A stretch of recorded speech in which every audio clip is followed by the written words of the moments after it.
trying to get him to move in here.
So you're a South Bay person. Yeah. How is it out there? What? How about Cal State Long Beach? Oh, you're all awesome? Yeah. I went and did a project there 2 years ago, and just noted the population of students is so moving there. They're all like, they had that, the theater department has no people. Yeah, we can squeeze in as far as possible. We're expecting a few late arrivals. Perfect, that's good. So I did who's Japanese here.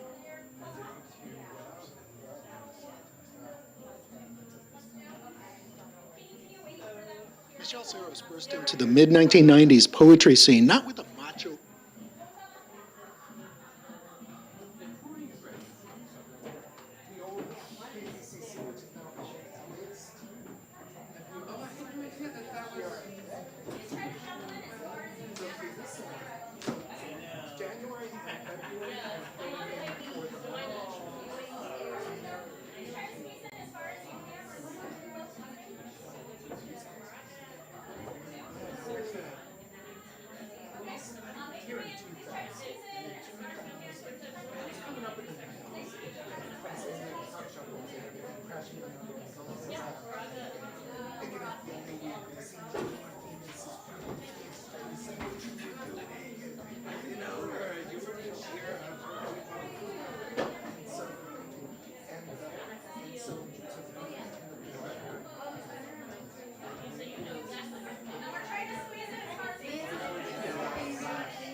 I was trying to save myself a spot by the door, but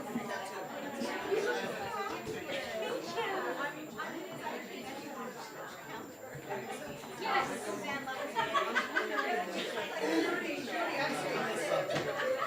This is my actual dress. Yeah. Yeah. No, I had a little help getting tied back into it. But yeah.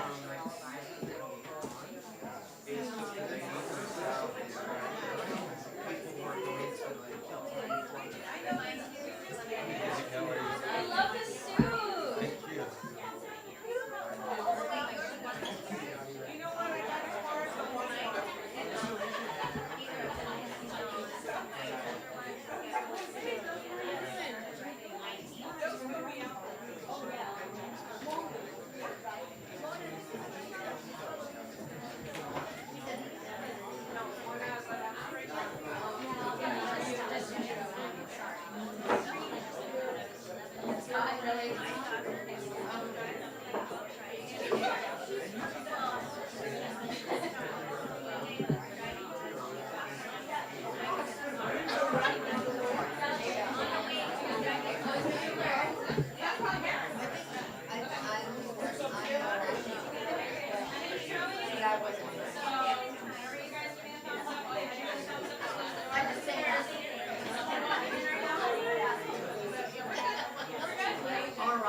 Hello, everyone.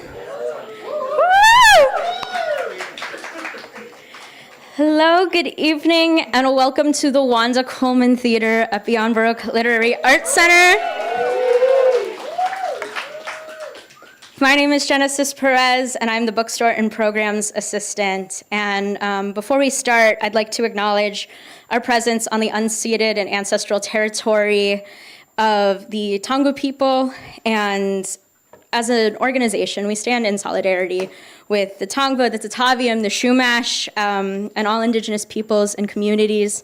We are committed to uplifting Indigenous artists, Indigenous voices, and acknowledging them as the original stewards of this land. Beyond Baroque was founded in 1986 by George Jury Smith. We started out as an experimental literature magazine before expanding into the wonderful art space that you see today.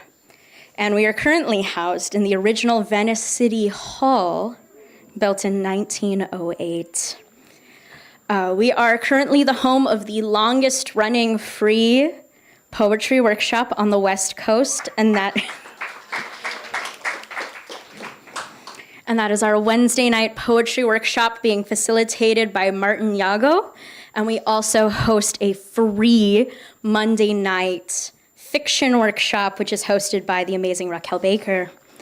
We have a lot of events coming up this month, next month, on and on and on into eternity, hopefully. But what's coming up right now is next week on Valentine's Day, we have a book launch with Susan Suntree. We'll have Richard Mariano here. We'll have Tom Leitchis. So this will be a very, very wonderful Venice event. And then on the 19th, as a part of our current gallery exhibition, we will have a special performance by Oaxacan visual artist Victor Mortales. We have also rescheduled a book celebration with Heidi Seaborn for the 21st. So if you were planning on attending that previously, we did reschedule that date. So please check your calendars and join us for that. And then lastly, as we close out February, we are hosting a special multimedia performance with poet Alicia Wise for her new book, My Older Brother, a Famous Rapper. It's a beautiful book. It's a beautiful book. If you like what we're doing here, you can support Beyond Baroque by becoming a member. Come talk to me in the bookstore. I can help you out with that. But memberships come with with tons of perks, such as free or discounted admission and discounts in the bookstore. Thank you all so much for being here with us, for standing with us, and joining us and being a part of our community as we support poets, artists from all over the world, and of course here in Los Angeles. And I have to thank the Beyond Baroque team. We got Eric in the booth. We got Jimmy, Rhiannon, Barbara, Jody. We just have like a really wonderful staff here. This is a really special night for me personally. I'm originally from Oxnard, California. And speaking not only as a native Oxnardian, but also as the former Youth Poet Laureate of Ventura County. This event is just so incredible and special. Being from Oxnard, you spend a lot of time trying to tell people where the hell that is. And so this is really just, it's an amazing time to see so many people coming out here for Michele and for the work that she created that really captured our hometown. And so just thank you all so much for being here. Thank you to Sochi and Louisette for organizing this whole thing. And I'm gonna run away and I'm gonna give them and our amazing readers the floor. Thank you so much.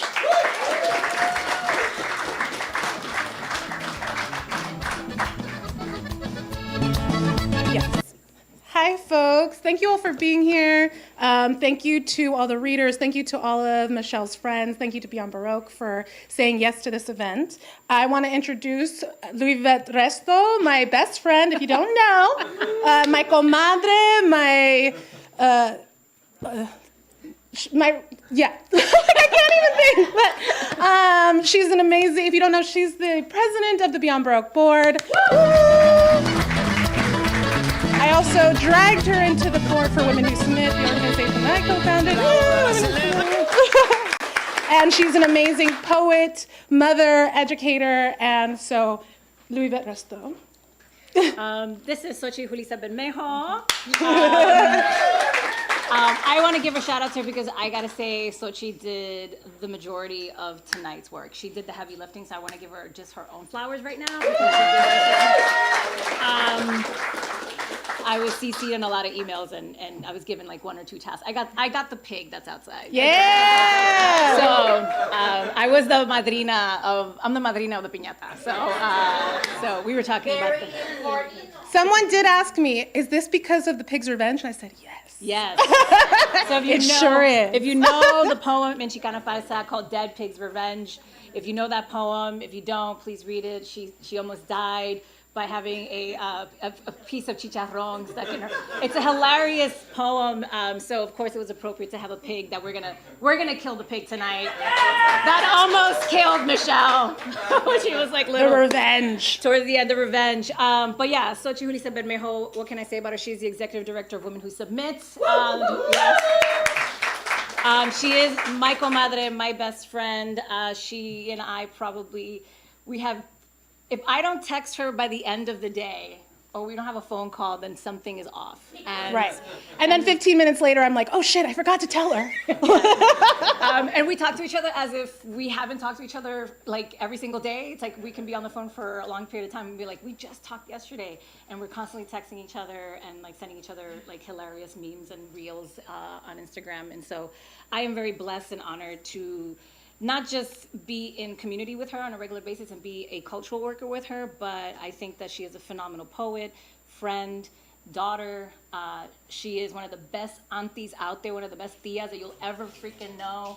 She's wearing actually Okay. the corona of one of her nieces. Thank you. But I mean, every time she talks about her nieces and nephews, her face lights up. When she talks about her family, her face lights up. She cooks for her family every single day at 5. I'm gonna cut her off now. Sorry, but I'm too bad for her. Sorry. But I have a lot to say about her. one of the reasons this night came up is because I was working on a piece about Michelle. Like I still haven't gotten it published. It's still trying to find its place. But I was writing a letter to her because I never had the privilege to know her when she was alive. But her work has meant so much to me, and I'm just so honored to meet her friends today and get to talk to you all.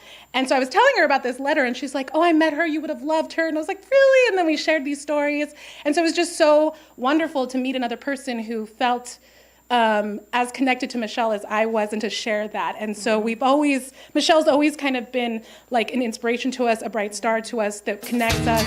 And when we found out it was her 60th, there's music, we wanted to have a party for her. Yeah, Michelle would be 60 years old on Tuesday. So we've been talking about this for almost a year. We wanted to make sure it was around the time of her, of her birthday. And so, yeah, I was introduced to Michelle's work when I was a senior in college, and a profesora who was from UCLA visiting included her work, and who actually was her teacher at UCLA, and talked about Michelle in a way that was, I'll never forget what she said. She's like, yeah, it was a little intimidating having a student in your class who was already published. But she had Michelle's book in the curriculum, and that's how I was introduced to Michelle and Chicana Falsa. And then fast forward to graduate school a few years later, her new book had just come out, How to Be a Chicana Role Model, and she was going to come to UMass Amherst. She was going to come to Amherst to do a reading, and I was gushing about it to my professor at the time, Martin Espada, and Martin just cut me off and said, I'm introducing her, right? Like, you want to have dinner with us? I was like, yes! And it was just, and that was it. And Michelle was so gracious that night, and she gave me her phone number and her email, and when I asked for her to blurb my first book, she did not hesitate. And so, anyway, she just continued to be that kind of person the entire time that I knew her. So, yeah, that's what bonded us about Michelle. And I got introduced to her work because I was 23. It was 2003. I just graduated college, and I was kind of like not knowing what to do with myself. I graduated with a theater degree, and it was like an aimless, hot SGV summer. If y'all know the SGV in the summer, it's just like, oh. And my mother actually went to college at the same time as me, and she was doing Chicano studies when I was doing theater. And I just happened to look at her bookshelf, and I saw How to Be a Chicano Role Model, and I went, yeah, yeah, I need to know that. And so I picked it up, and I read it, and I thought it was going to be like a literal, like, this is the steps, and I'd be like, okay. And but one of the things that struck me was the story about her getting her books and having them in a box, and just like them being the coffee table, and her out slanging the books. And I was like, oh, I know how to do that. I know this hustle. Oh, I can be a poet. And so that just like opened up this world to me, and I'm just always thankful to her for that. Yeah. So why is Sesentañera? Oh, why is right? Because, well, I never got to meet her, but I've seen all these videos of her having a quinceañera for her book, Chicana Falsa, and I loved that spirit. And I also had a quinceañera, so my mom saw me today. She's like, "Oh, any reason, huh?" And I'm like, "Girl, if I want to put on a crown, I will put on a crown." But yeah, so I had a quinceañera. I had no say in it. My mother was like It was her dream. I just was there. But it was beautiful. And yeah, how about you? I had a Sweet 16 because we were already in the Bronx, and my mother was like, we're going to be like the Americanos. And so we're going to wait a year, and we had a Sweet 16. And I'm a January baby, and in Puerto Rico, that does not matter in Puerto Rico because it's always freaking hot. But in the Bronx, there was for my birthday, there was one of the biggest snowstorms ever that year that started. So we thought like the deposit was gonna be gone, no one was gonna show up at this thing, and ended up being, everyone showed up, we had to get extra tables and chairs for people. And like a true Sweet 16 or Puerto Rican Sweet 16, there was a fight at the end. You know, it was, you know, my grandfather, bless his heart and his soul, you know, went to blows with somebody. I was like, well, and this is my birthday, right? And this is how a true body birthdays. But yeah, I had a Sweet 16. Nice. So thank you for being here. Thank you for being a part of the celebration. We're going to start with a video that her friends shared with us. And then up on the mic will be Consuelo, Flores. Because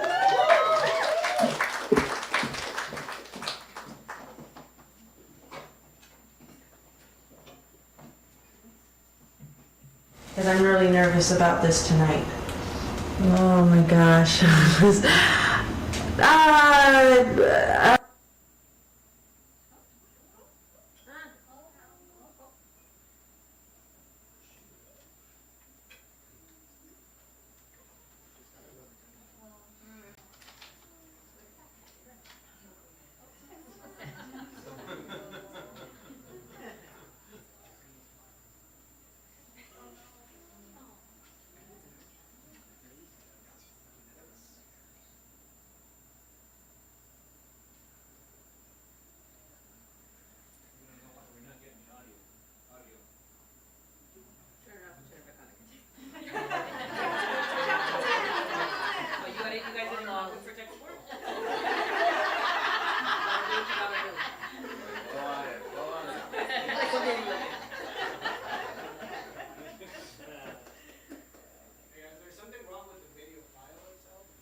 That Liz Gonzalez brought some art for us, and it's exhibited out in the patio, and she will explain.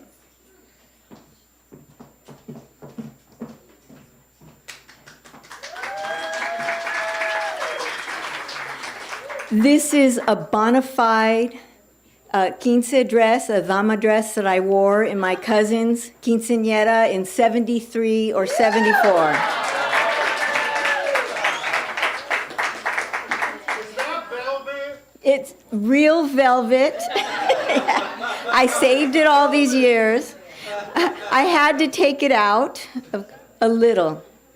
Okay, so in the back, there's in the garden, there is an exhibit of cuento cups, and I wanted to explain what they are. Ana Bermudez from the Museum of Ventura County sent them to me to bring to the event.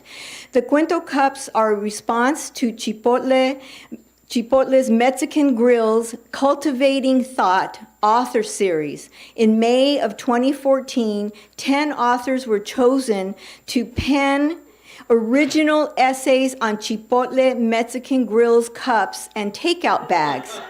Surprise, not one writer selected was Mexican, Mexican American, or Latino, Latina, Latinx, Latin. This exhibit is the brainchild of Museum of Ventura County curator Ana Bermudez and Latina author Michele Serros in response to the fact that a major franchise did not include Latino stories. The cups were displayed at the Tool Room Gallery during the month of October in 2014. And so people from all around the country sent cuento cups, and that's just a small selection of them. Thank you.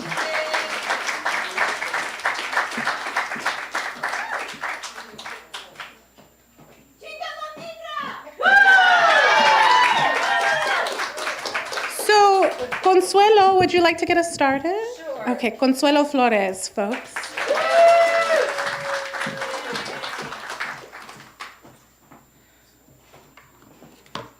Hello, everyone.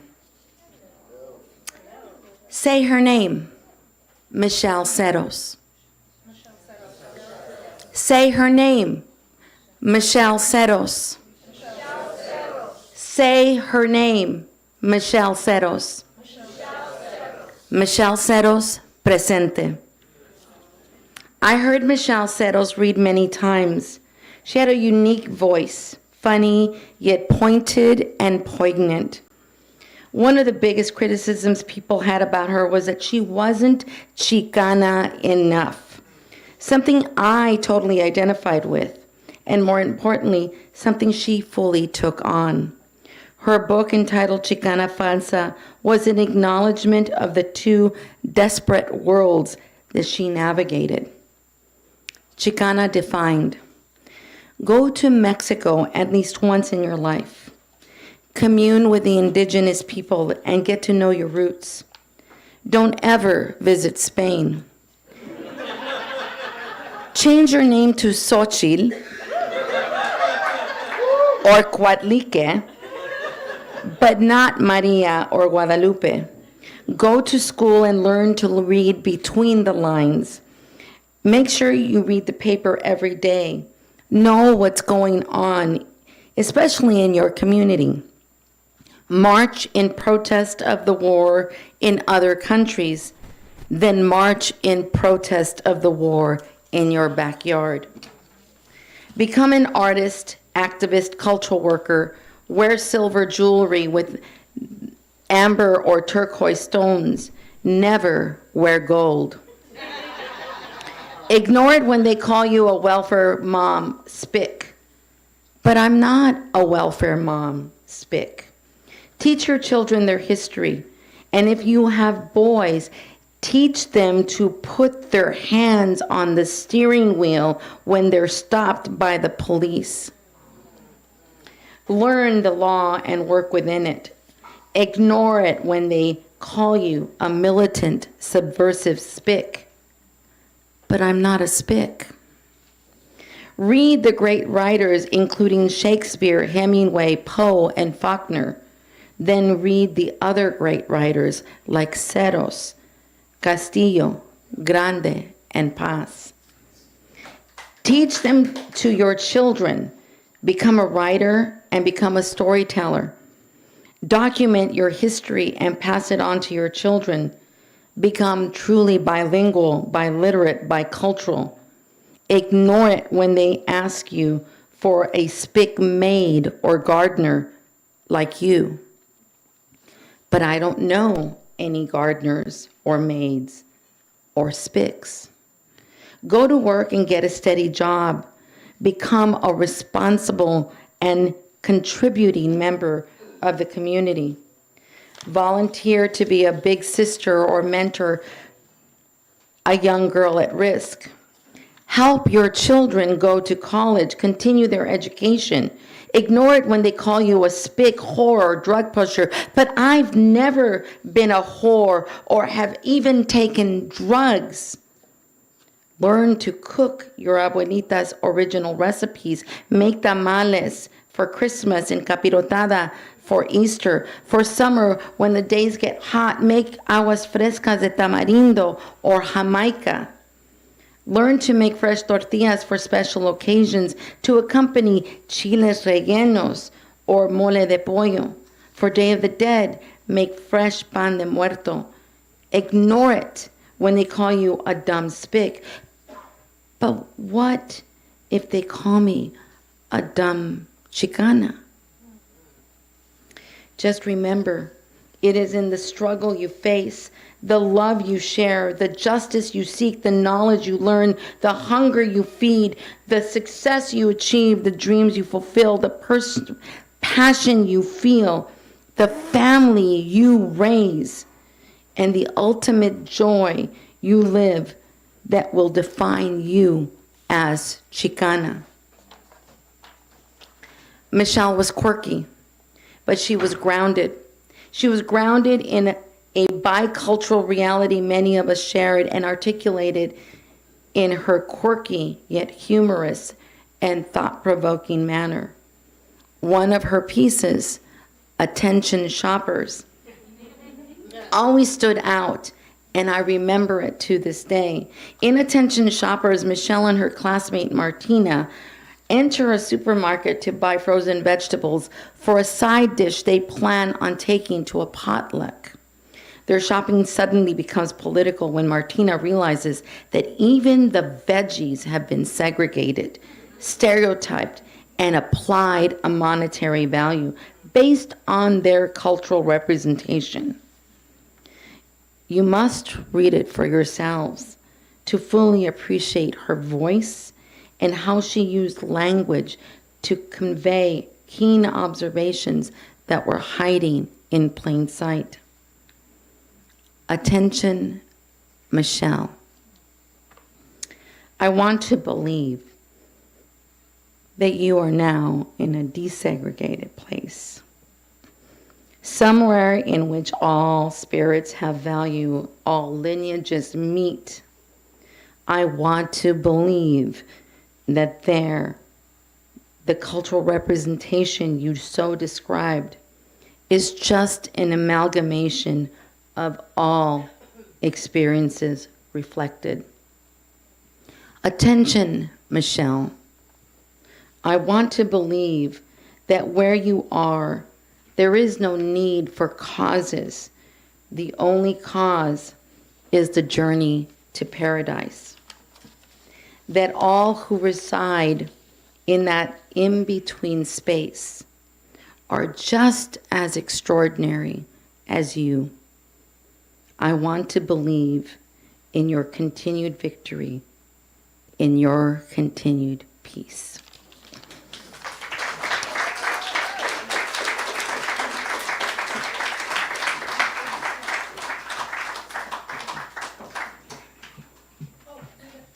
Oh, the video's good?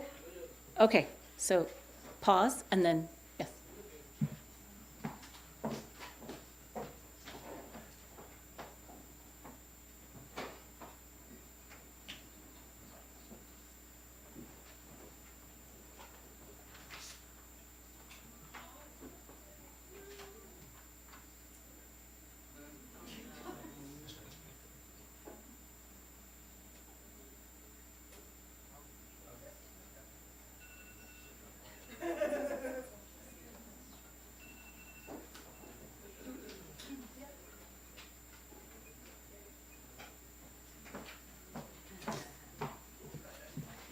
Yes, we'll be right back to that.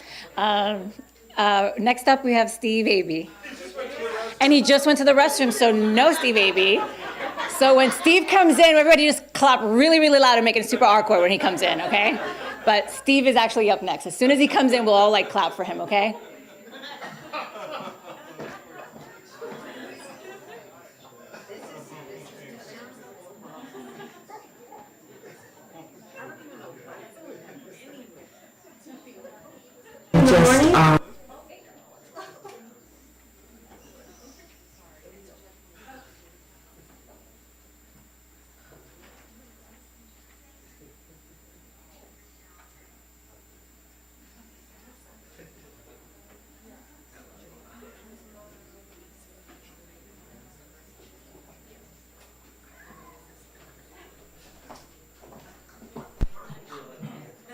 All right. We're going to go to the next reader, Mona Alvarado Frazier. So I'll come back because we have to, okay, bye-bye. Thanks. All right, you like that. Okay, so look, I'm trying to look as...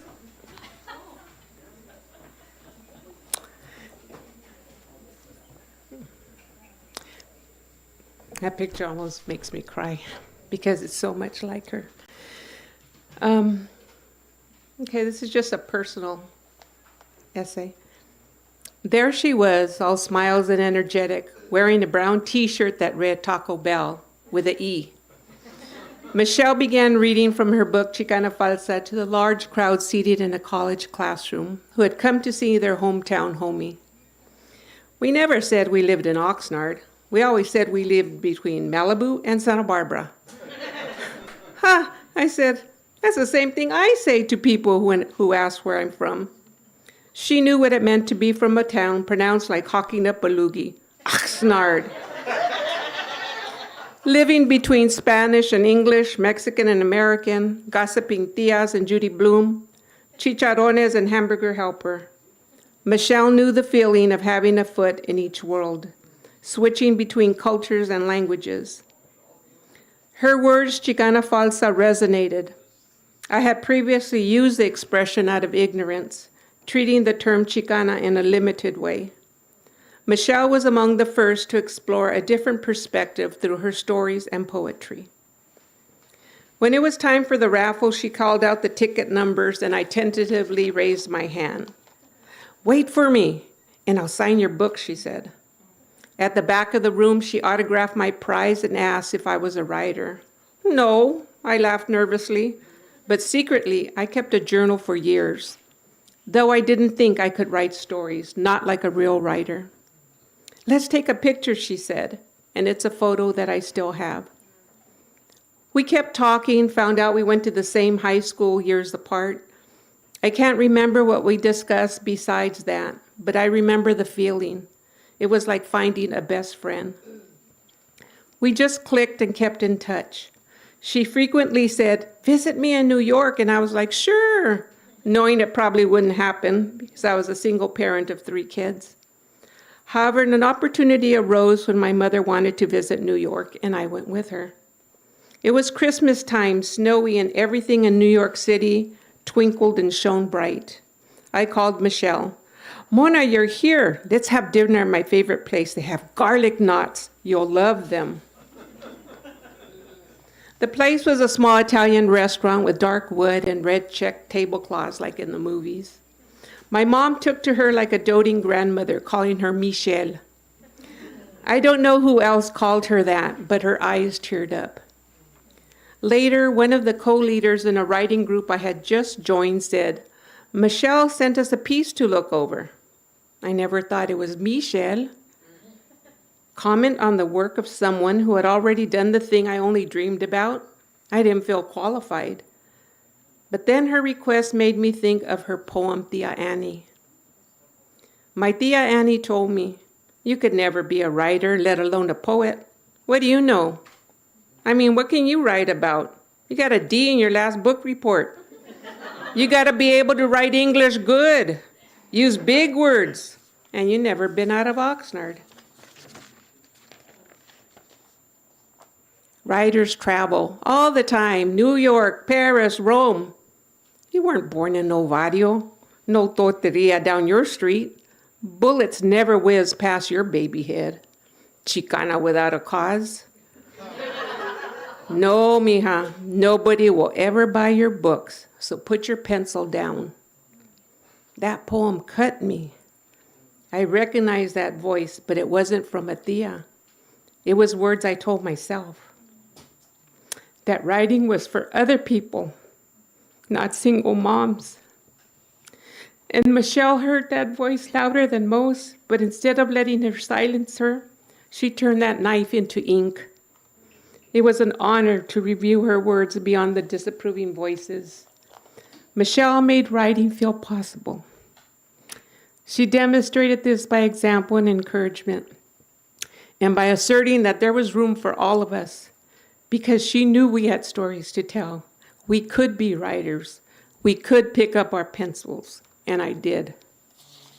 Thank you.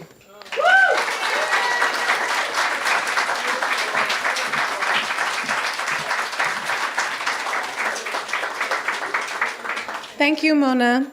Next up, we have Steve Abee. Alrighty, nice to see ya. My name is Steve Abee.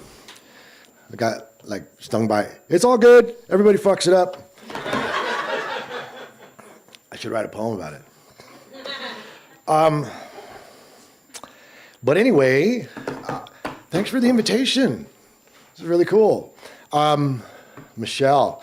So I was invited to do the original Quinceañera back in '94. I met Michele in '93 reading with you over at the Onyx, and that was pretty beautiful. I told her I couldn't do it because I was on drugs.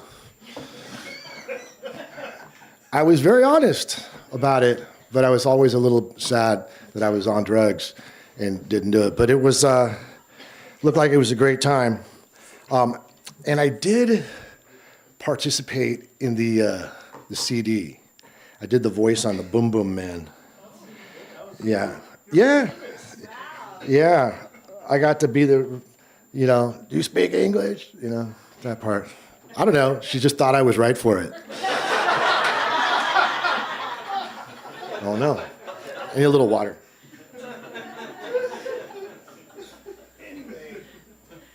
No, Michele was an awesome, she was just like everybody's saying, really just open spirit, helpful, wanted to get people moving and motivated.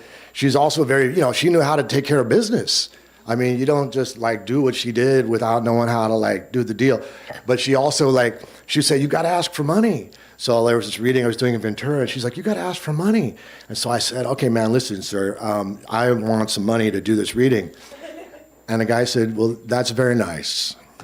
And asked me, said, have a good time. It didn't work out. I always thought that was cute. I'm like, Michele, I don't know what you did that I don't have.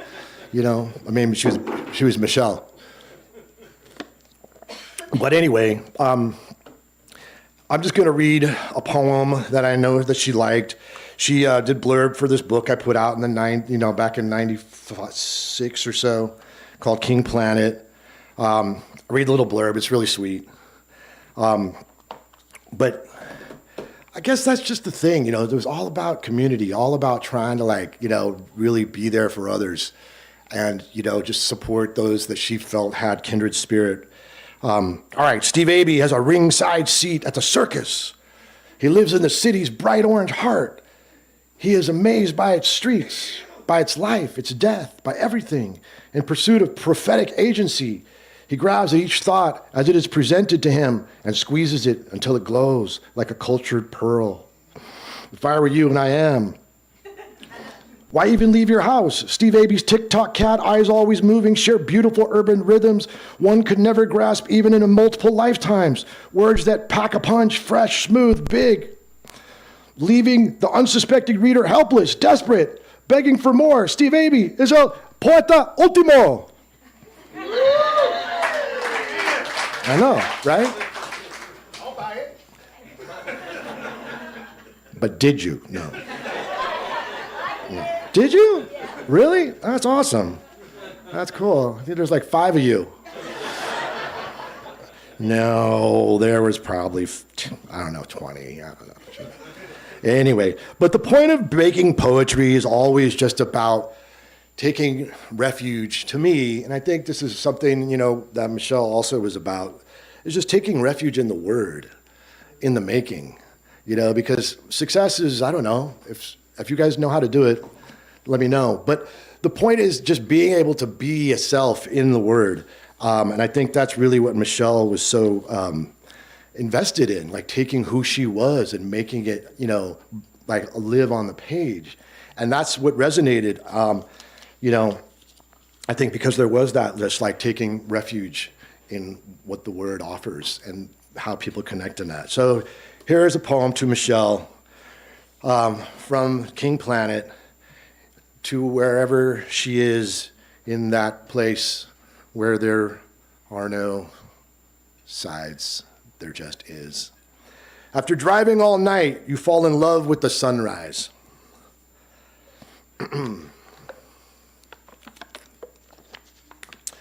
Oh, big, violently orange, ball-headed queen, big orange thing, spitting volcanoes just for fun, fusing atomic El Dorado in infinity's Cheshire teeth, smiling sultry Los Alamos daffodils from the desert to the sea, down to the thin-winged hummingbird breath of every twitching thing.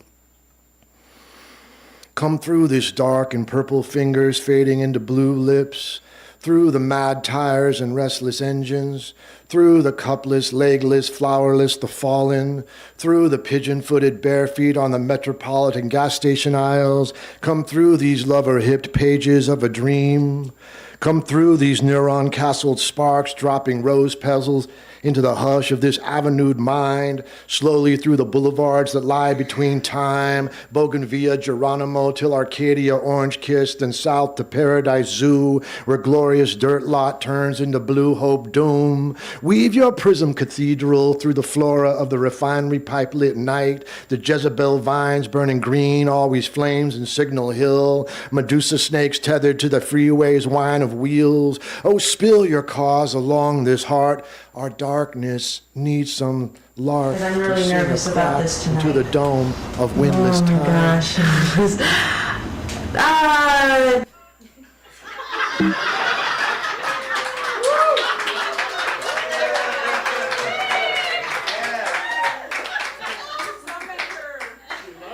The whispering scars along the night are burning to be understood, like a river cutting muscle running with the sweat of invisible tongues. Come, fiery sub-rosa genius, falling cindered blossoms of wisteria ore, for we have been so alone with the galaxy spinning dog-bellied nebula beneath the wheels of our noise, sages beneath the infected miles. You are all this world has ever meant, moaning before our shit laid out its stink, before our shadows wed the shells and found the shore. Oh, yellow star, desire's orb, shaping the bones and sleep of all that concrete knows. Come on. Your seconds flick away, their ash into the streets.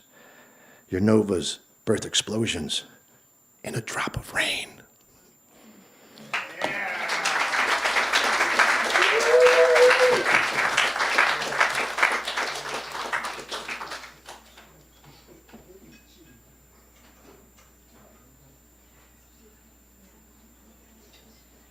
Because I'm really nervous about this tonight. Oh my gosh.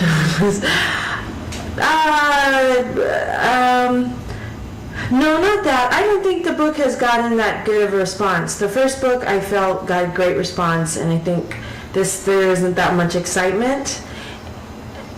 The role model, yeah, and I don't know, I'm not feeling good about tonight. And I just had some wine right now, so I'm a little bit calmer, but I'm not feeling that enthusiasm. So I'm feeling sort of sucky, so I'm going with one of my best friends, and then I know there'll be some of my other friends there, so. But okay, so yeah. Okay, so let me phone you in the morning. I'm gonna call you fairly early if that's okay, like 9ish or something. Oh, Sunday. All right. So I'll come by because we have to. Okay. Bye-bye. Thank you. All right, like that. Okay, so look, I'm trying to look as close as possible to the book cover. So that's why I did my nails, and I'm wearing this ring. Because nothing else looks like me. Those aren't my lips, and that's not my nose. Okay. So Renee, I have Renee with me because she pumps me up really good. She says star quality. Just That's think right. I have star quality. Right? Right. And that no matter how I am, I'm always going to be better than someone else. That's right. They're coming to see you. They're coming to see me. They're coming to see That's me right. because there's something about the stories they like. Right. So even if I suck, they'll go home like, oh, it was okay. They won't be thinking, she sucked. Right. It's all in your attitude. Okay. It's true. Yeah. Hey, your computer. What? You can leave it on. Is she always like this before reading? No, not always. I'm like this because I don't have confidence in this book. Why don't you have confidence in this book? I told you I was at NPR today, Yeah. right? Yeah. And this host of Morning Edition was there, and she's going to interview me in August. Yeah. And she said to me, oh yeah, I'm already 5/8 or 3/4 of the way through the book. And that's all she said. She didn't say like, oh, I'm loving it, or hey, it's great. She just said, I'm 3/4 of the way through the book. That's just, What her face look like? it looked nervous. What story are you going to read? One story. Okay, I'm going to bookcase it. I'm going to start off with Special Assembly, which takes place in a cafeteria about a role model. Right. Okay. Then I'm gonna read a role model number 8, which is about ironing. Any press is good press. Yeah. Then I'm gonna have Special Assembly Part 2. Yes. And then I'm gonna read the story about my father, about him being late.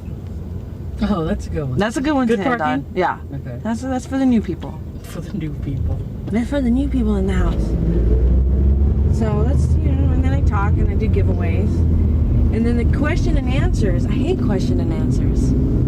You always do well, though. You think? But it's just so But you don't think you pretentious. do. It's so pretentious. Like, oh, what do you want to know about me and my work? We get That's that. all you're gonna say? Yeah. Who are the White Sox? Well, why would you be asking that? You know, you There you go, analyze it. Why would you be asking that? Because you told me to. Who are the White Sox?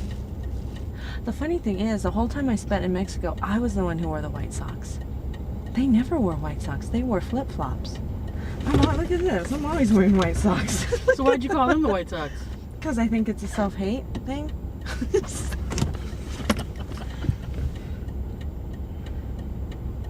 So you want me to ask about the White Sox? Yeah. Okay, Renee, you're not going to forget. What am I? Okay, tell me what to say. Who are the White Sox? Okay. In your book, you talk about the White Sox. Who Oh, are but the if you White read the book, you know who they are. Oh, okay. Well, then I can't say that. All right, so I'll say. I heard there's a funny story surrounding the White Sox. Right. Okay. That's. Okay, say it.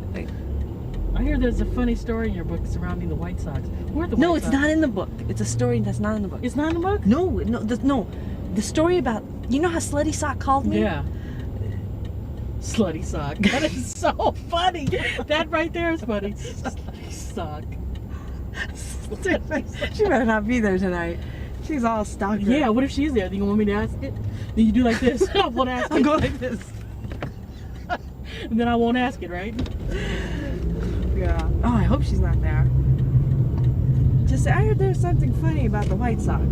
Oh, okay. Something like that. I can say that. Yeah. Don't mess it up, Renee. I'll just say, hey, I heard there's something funny about the White Sox. All right. I can handle that.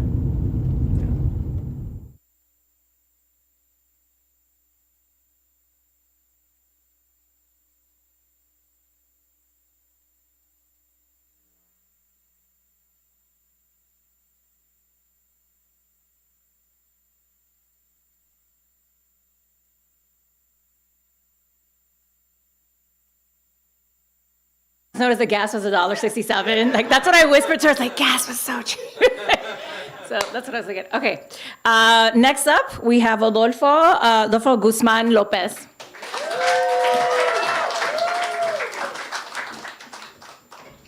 All right, thanks a lot. I think the only thing you really need to know about me is I'm a public media journalist, and I started writing poetry in the 90s. I'm here to add my words, spoken and written, to the many others that we're weaving into a quilt, Cobija de San Marcos, knitted by all of us into a sarape of praise for Michele. I think what I need to tell you is, for the purposes of the tribute here, is that growing up in my 20s, I was a dominant Spanish speaker. Growing up and into my 20s, I was born in Mexico City, grew up in Tijuana and National City. I did not benefit from the bilingual ed that rewires your brain to make communication easy in two languages. So that made me irony deficient in English, and that kept me from seeing the brilliance of Michele's work. It would only be until much later that I got it, my body got it, my past, present, and future got it. So let me take you back to 1994, the spoken word scene. It was everywhere, coffee shops, stages, open mics. My crew in San Diego were Chicanos, a Chileno, a Filipino, African Americans, high school students, some middle-aged performers. Well, they look middle-aged to us in our 20s, right? For us, there was something missing in spoken word, so we read at taco shops. Julieta Fajardo sang Se Vende, Chicana poetry. Miguel Angel Soria tore up Prop 227. He read his poem English for the Children from the sidewalks of San Isidro. Adriana Arancibia declamó about swap meets that burned Chicano essence into blacktop space lots. Taco shop poetry was born in San Diego, but came up to Manny's El Loco in Lincoln Heights, Taqueria Nana in Santa Monica, Arroyo Books in the mid-90s. So you're asking yourselves, what does this have to do with Michele? Well, we were street poets in the tradition of the last poets, and so many other groups. And I said to myself back then, Michele's not like us. And then Michele's writing took off. She was ahead of us. She got a book contract and she moved to New York. I moved to LA in 2000 for a reporter job at KPCC. Michele heard about it and she reached out. We went to see a movie at one of the old theaters on Hollywood Boulevard. Maybe you remember it, the little narrow one. My elbow was touching one wall, and Michele next to me, her elbow was touching the other wall. We said goodbye. She extended a hand of friendship. More than 10 years later, I'm on the 710 near the 5 North, headed to work at the station. Adrian texted me, Michele has passed away. I called my editor, told her why Michele was important. I opened up my laptop, began to write an obituary about my friend Michele, and while holding back tears, I got it. I rode a skateboard too over the Sandy Mission Beach boardwalk in San Diego. I wore a funny hat for a job in college. My Mexican life was not in American books, American songs, American movies, American TV. Michele taught me that our Mexican lives are American. And let me see if this will play. Michele Serros burst into the mid-1990s poetry scene, not with a macho energy or rapid-fire delivery, but with a disarming wit. Shower power hippie man. He bathed twice a day. Lydia, Patty, Goonie, and I caught a second act every other evening at 6:45 p.m. We called him Shower Power because, unlike our own fathers and brothers, he showered twice in one day.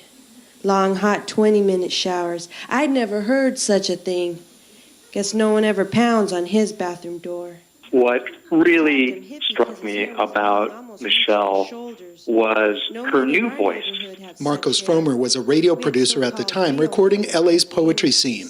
Type of voice that I felt had never been heard before in the Latino community. It was innocent, yet extremely insightful.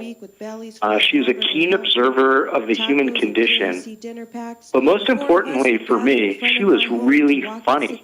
In 1996, Fromer produced Serros' poetry collection, Chicana Falsa, and other stories of death, identity, and Oxnard into a CD distributed by major record label Mercury Records. Pulls up slowly.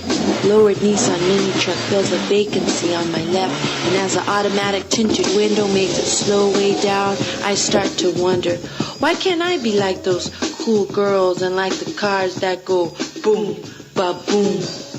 Her work developed a strong following among Generation Mex, the 1990s Latino 20-somethings. Serros told scholar Ilan Stavans in a 2009 interview that she was following advice to write what she knew, and that was growing up in rural Oxnard in a working-class family. A lot of people ask, well, what kind of literature do you write? What is it? And I rarely say, it's Chicano literature. I'll say it's very Southern Californian. I grew up fourth generation Californian. To me, all my experiences, the beach, the malls, avocados, very Californian. I happen to be Chicana. 3 more books followed, along with a writing gig for the George Lopez TV show. But she also spent a lot of time giving motivational talks at Latino-themed conferences and to college students.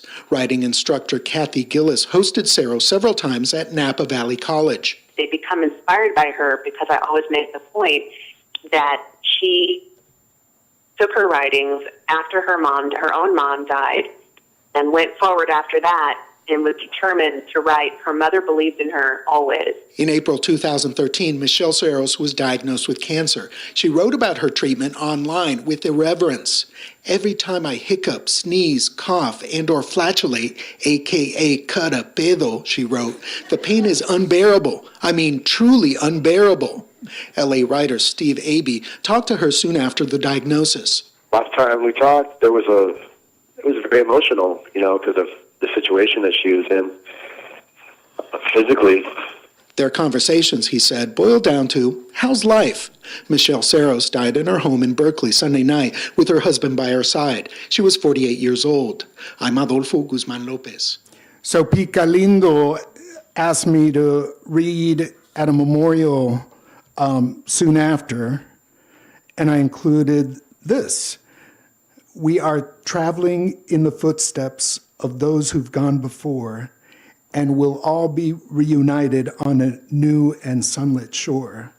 Oh, when Michele skateboards in, when Michele rides her skateboard in, I'll be on that open mic list when Michele rides a skateboard in.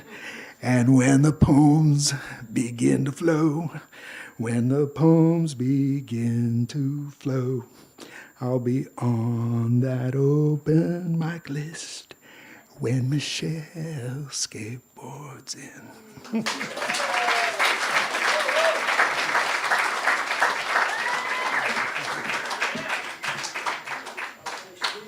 Thank you, Adolfo. It's always an honor to hear you speak of our history and our writers, and it's always an honor to hear that. So thank you for that beautiful piece. I just want to say she gave me permission to be a poet at 23. She also gave me permission to be a Chicana, early 2000s. I didn't use that word that much back then. And then it's like, here's Chicana Falsa. Here's how to be a Chicana role model. I'm like, yeah, I want to be that. So that was beautiful. And I just wanted to share that. And next up we have Jesenia Chavez.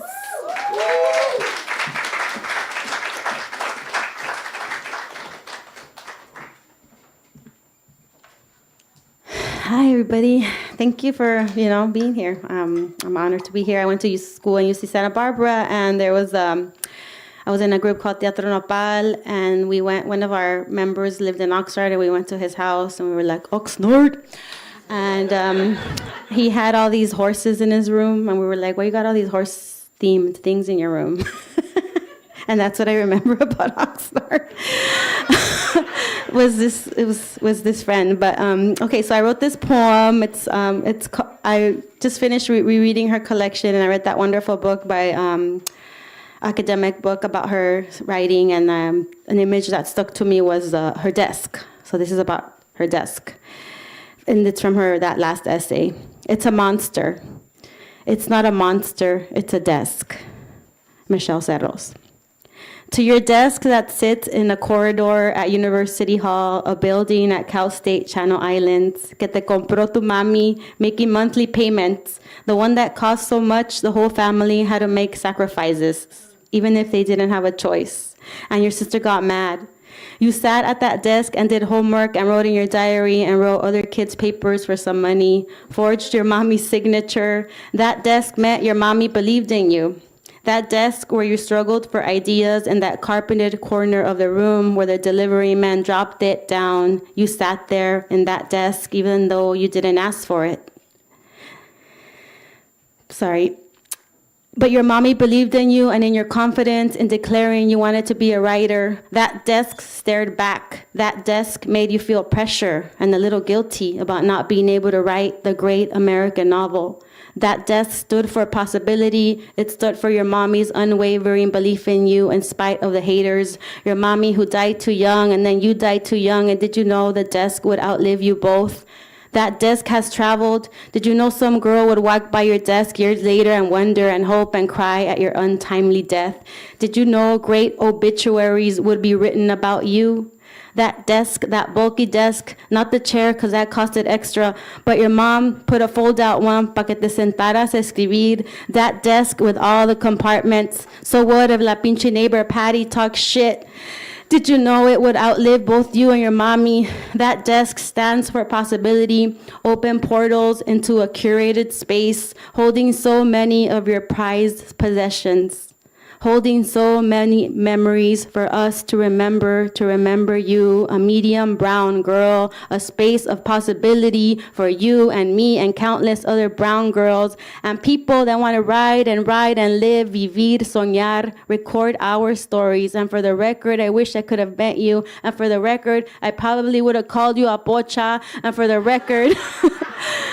For the record, I have a big teacher desk that makes me feel like a grown-up, and I have a little desk in my apartment because the pandemic forced us to teach online. And for the record, your desk is important, your desk is timeless, your desk has survived along with your words and your stories. And you are probably laughing at me, laughing at us, making fun of us down here on earth, so earnest, so ready to write about you and your big, bulky desk. And so what? Let's laugh together, me and you and your desk too. Thank you.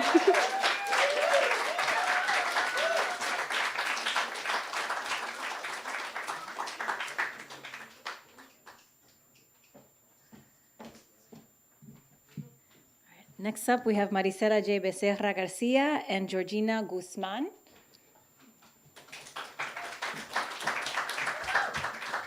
I've been trying not to cry, sorry. I didn't get to meet Michele in person, but I met her words when I was in high school. I didn't know where Oxnard was either. But many years later, I got a job interview at Cal State Channel Islands. And when I looked it up, I saw that it was the home of her archives and her exhibit and her endowment. So I went to the campus interview, and towards the end, I told the committee, could you take me to Michele Serros' exhibit? And they're, oh, you know her? And I'm like, oh, yeah, duh. So I went to see her desk and her exhibit, and the whole time I was thinking, if I don't get this job, I got to see her things, right? I did get the job, and that's where we work right now. And now I've gotten to know her through her archives, through her papers from the 3rd grade, through her notebooks from UCLA, through all the boys' numbers in her notebooks from UCLA. And her diaries as well. It's been such an honor. And my colegas and I we met last year. We were at a celebration. We got together last year, and we're thinking about her as a great Chicana writer and her role in Chicana literature. And we said, we need to reclaim her place in Chicana literature. Yes. And we're working on an anthology to do just that. So I wanted to give my colega also some minutes. Thank you. Yeah, so as Maricela said, right, we both teach at Cal State Channel Islands, which is right next to Oxnard, so in Camarillo, but right next to Oxnard. And the reason when she passed, right, that she left all of her belongings is because she wanted the kids, the youth of Oxnard, to have access to all of her belongings, so her writings and like her skateboard. So she, like, one of my favorite things in the archives is her skateboard that's autographed by all the Red Hot Chili Peppers. So I every time, and I love the Red Hot Chili Peppers, for the record.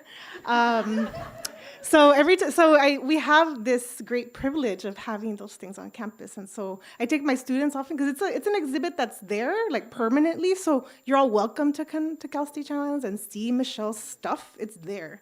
Like there's that one story where she keeps that friend because she gives her all of the snow globes. Like her friend travels everywhere y le trae like little snow globes. So we have all those snow globes there. So you'll see a lot of things from the stories. Like you're like, oh yeah, I remember that story that she talked about that. Like we have that we have the privilege of having that. And so we read, I teach Chicana literature there in Cal State Channel Islands. And so my students, we read the stories, we read Michelle every semester. And then I take the students to go see all of the stuff that Michelle has. And it's always really beautiful to see, like, to overhear, right? Like I say, I take the students and I listen carefully to see, like, what they're saying. And I hear them say, like, oh my God, I never read an author that I relate to so much. Like, you know, and that's always the overarching theme, right? That students connect with her. We all connect with her. She had a special, like you said, humor, wit, and keen observations of life.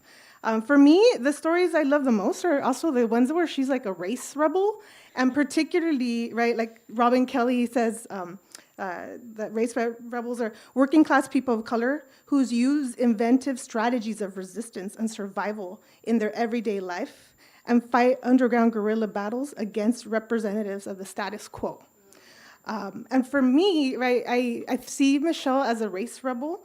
All her stories in these quotidian spaces, everyday spaces, like that disco gymnasium, the one where she goes to gym, and they assume that she's a cleaning lady there just because she's Mexican, or attention shoppers. All these stories, right, like we're at work or at the supermarket, at the gym. She's always having these racial microaggressions. And she is always a rebel. Like she doesn't allow herself to be othered. She always resists and establishes her sense of belonging, right? And so one of my favorite stories, which I think is really relevant today with all the, the criminalization of our communities, is that story, Reclaim Your Rights as a Citizen of Here. So I won't read the whole thing because, but we don't have so much time, but right, like she says, like, I can't get by 1 week without a white person asking me the question. Right, like, so where are you from? From Oxnard, I answer. No, I mean originally. She says, oh, St. John's Hospital, the old one over on F Street. No, you know what I mean. No, what do you mean? And why is it important to you? And why do you really need to know? Right? When Latinos ask me where I'm from, it really doesn't bother me. I can't help but feel some sort of familiar foundation is being sought and a sense of community kinship is forming. Your family is from Cuernavaca? And what? They own the IHOP on Villa San Robles? Wow, we really need to do lunch sometime. Right? But when whites ask me the question, it's just a reminder that I'm not like them. I don't look like them, which must mean I'm not from here. Here in California, where I was born, where my parents were born, and where even my great-grandmothers were born. I can't help but feel that whites always gotta know the answer to everything. It's like they're uncomfortable not being able to categorize things they're unfamiliar with, and so they need to label everything as quickly and neatly as possible, right? And so then, she goes on to share all of her subversive ways of, questioning them, like, oh no, where are you from, right? And so she does not allow herself to be othered. She refuses to be othered, and I love those stories where she has that, reclaims her rights, right? And tells us that she's from here. And in that sense, she is a role model for us of resistance and inspiration to remember to reclaim our rights as a citizen of here. So, thank you. And she will say chinga la migra too.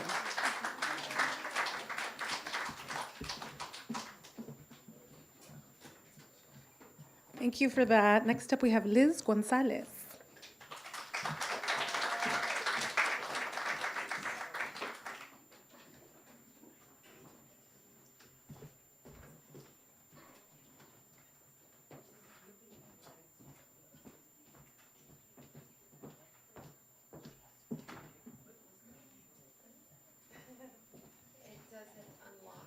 Oh, it doesn't have to. You just click it, and then you see the camera on the bottom right, and you just click on that.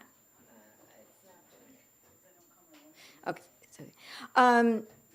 I met Michele when she and I and 4 other Chicana writers and poets co-founded Ike Mas Chicana Writers Collective in 1992. And she was Michele and Maria Cavildo, who were in the collective, were workshopping here at Beyond Baroque, Michele T. Clinton's multicultural feminist workshop, which was on fire. Oh, such amazing writers. Men were welcome, but they were afraid to come. Only one stayed, Thurston Seaton, rest in peace.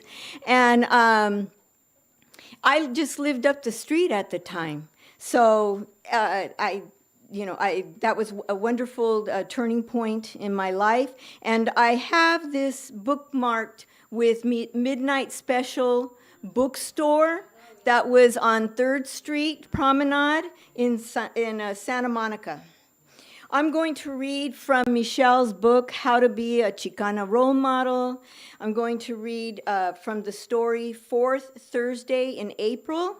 It's about the day she spent with her father for Take Your Daughter to Work Day when she was 11, and I have excerpts selected to save time. While Patty Romero's dad sold gold anklet charms over the phone, and Margaret Simon's dad actually drove over the grade to work in Hollywood, it was my father who I believed had the most glamorous of all jobs. He worked in an atmosphere filled with movers and shakers, politicians and deal makers, a place where foreign destination was the focus of everyone's personal and professional agenda. My father was a custodial engineer at the Oxnard City Airport. I followed him on his route around the airport terminal, helping him collect soiled papers, empty French fries containers, and bits of chewing gum foil from the grounds.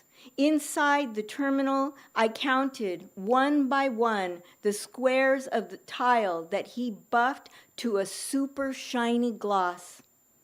Hey, I asked, did you know that you've cleaned 928 squares so far?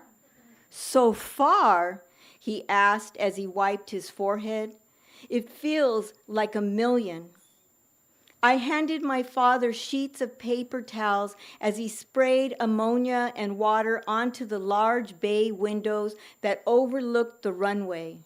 From where we worked, we watched small planes whisk away families to exciting vacations outside of Oxnard. Yes, I felt proud knowing my father worked in such an interesting place, surrounded by worldly patrons, official-looking uniform staff, and a big buckle-wearing man. Until a woman at the reservations desk asked me a question. Where are your parents, honey? You lost? No, I'm here with my dad, George. George, she responded with a surprised look. Who's George? George, I answered back. He's my dad. You don't know who he is? He's been working here like forever. I pointed out my father as he lugged a large gray waste bin out of the ladies' restroom. Oh, the woman remarked. I've never noticed him before. Is he new? She asked the man next to her. Do you know any George? The man shook his head. I couldn't understand this woman's questions or the surprised tone in her voice. My father had worked a full 3 years at the airport, sweeping its floor, running feather dusters across its counters, dragging mops across the linoleum, and yet this woman, as well as the man next to her, my father's own co-workers, hadn't even heard of him. Later that afternoon, on the way home, I skipped asking my father why his friends at work didn't know who he was. I guess even at 11 years old, I knew the reason. It was as though he was a ghost, the brown ghost in green, unnoticed, not seen. I guess his job wasn't so glamorous after all. For the past few years during the month of April, I've read and heard about the millions of mothers, aunts, uncles, and fathers who've escorted their daughters, nieces, and young female friends to their own places of employment. I've seen the photos of Time magazine correspondents relate news-breaking faxes to 8-year-old visitors. I've heard NPR commentators share airwaves with high-voiced visitors, preteens, and I read about the one girl whose father, a pilot, allowed her to request permission for takeoff from the cockpit of his very own plane. Through this type of parental career guidance, this fourth Thursday in April declared Take Your Daughters to Work Day, young girls are granted glimpses into their own futures, taught the benefits of career options available to them, and most importantly, how to value and respect a person's worth.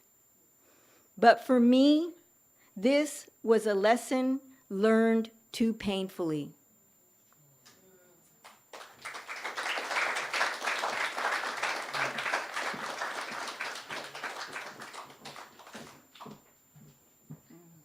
Thank you, Liz. Next up, we have Maya Chinchilla.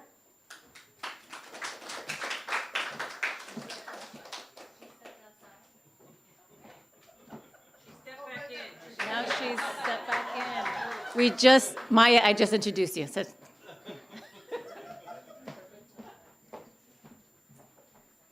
I knew I was next. I was just, stretching.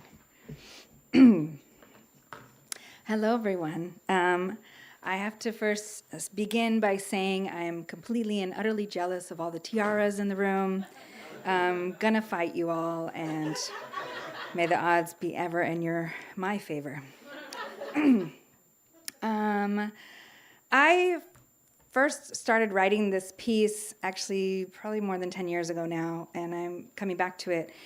And I have to say, it might be another piece, this little part of the story, but I shared it at a memorial of hers, and someone I went to graduate school with quoted a bunch of people that about her, and kind of used too much of my story in her story in the Los Angeles Review of Books. But, and so I just reached out to her and I was like, hey, I had sent you my story, you heard it that night, we talked about it. I think you should remove this and this, and you should also not say that I told a story. I actually wrote it. I am a writer, and I'm going to have a book out someday. So I just think it's really important to say that I'm a writer and not somebody who told a story on the mic. And so she wanted to make it right, but the editor was like super scared about the word plagiarism, and I just really thought there was just a couple little things that needed to be changed, especially the part that I was a writer. And so they decided, instead of doing that, or they made some changes, they decided to take my name out. So I actually just looked it up. I hadn't thought about it until today, and my part of my story is still in there, but it says a writer, blah, blah, blah, blah. And of course, everybody else is quoted with their name. So that's what they decided to do, which is so odd, so weird to me. So, you know, I would love to be and continue to be a writer, and for you to share my stories, and for me to be published and to do all these things. But to do it in a right way, right, in a good way. And Michele would be really upset about that. So there's more details to that and receipts. But this story goes a little something like this. Flacos Tacos had been my go-to once-a-week treat. I ate vegan or vegetarian Mexican food, sometimes ordering enough to go with my homegirls before a writing session or a rehearsal at my house nearby in the Oakland, Emeryville, Berkeley, Bermuda Triangle. That means that one of my bills was said from Oakland, the other one, PG&E, was from Emeryville, and the other one was from Berkeley. So I had a foot in each place. Sometimes that's where I'd go to get a little alone time, or for some Mexican wedding cookies, or pan dulce, or a soy taco that didn't make me miss meat. And the agua de fresa with the perfect amount of fresh strawberry pieces. On my early visits, I'd see Antonio, the owner, quite a bit, and we'd chat about food and writing. Sometimes I would stay for hours with a journal in a corner, or if the Bay Area weather was right, I'd post up outside on one of their tables with the Mexican oil tablecloths. It was there I met Michele. Michele and I started to make small talk, and she asked me questions about what brought me there and what I was up to. I spilled my guts to this stranger because I didn't know how to make small talk, how I was gonna teach college students for the very first time, and that I was trying to finish my first book, how I was all stressed out, and I just didn't know if I could do it all. She told me that she had taken a lot of city college classes, like a lot. And that she would have been happy to see a young Latina at the head of the classroom, and that she too liked to write. It wasn't like most conversations where I had to tell people I don't know that I'm a writer or a part-time professor. They usually get confused and ask, "What grade do you teach now? What is an ethnic Latino woman studies? Do you have a book? Is that a full-time job? Can you make a living doing that?" I'm like, "Who are you, my mom?" But this woman, who I couldn't tell if she was my age or older, seemed to get it right away. And there was something about her voice that sounded so familiar. I tried to place it. It was like a sort of a strong, like whisper, smooth and inviting, with a hint of rock and roll rasp, but rhythm, like punching the words, like only the way maybe like a Southern Cali Chicana could. Was she from LA? I hadn't asked yet. We were on a roll. I didn't want to interrupt. But I remember thinking what an awesome place the Bay Area was, that sometimes you could just run into the right person who had that chill, creative vibe, who just got you and wouldn't patronize you like everyone else and be the one person you needed to hear from. "You got this. I mean, they gave you the job already," she said. "Maybe I can sit in on one of your classes someday." I was going to tell my friends that this was going to be fun, and I was going to chat. I haven't seen my friends in like 20 years, and they came with me today. They're my chambelanes. Okay. Then the owner of Flacos, Antonio, walked up and said, "I see you've met my girlfriend, Michele. You should talk sometime. She's a writer, too." And he turned to Michele and said, "Maya is an amazing writer and performer." Antonio was sweet like that, always hyping me up. My eyes grew wide when I finally got it. I think I sputtered something like, "Oh shit, chicharrones!" I was the biggest nerda fangirl in that moment, and it was all I could do to try to keep my cool. The first time I heard Michele Serros' voice was in the mid-90s, through the airwaves of one of my favorite weekly public radio shows, Travel Tips for Aslan with Mark Torres. It was probably on one weekend trip home to Long Beach in order to soak up the Southern Cali hometown love before I went back up to the small college town I was adjusting to still up north.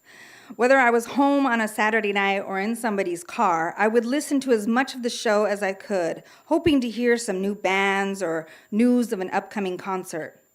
We're talking the 90s here, so there were no podcasts, internet archives, or online streaming to turn into. You had to turn in live or you were out of luck. Sometimes I would leave a cassette tape recording and only getting the first 45 minutes of a show because you had to be right there to turn and flip it over at the ready.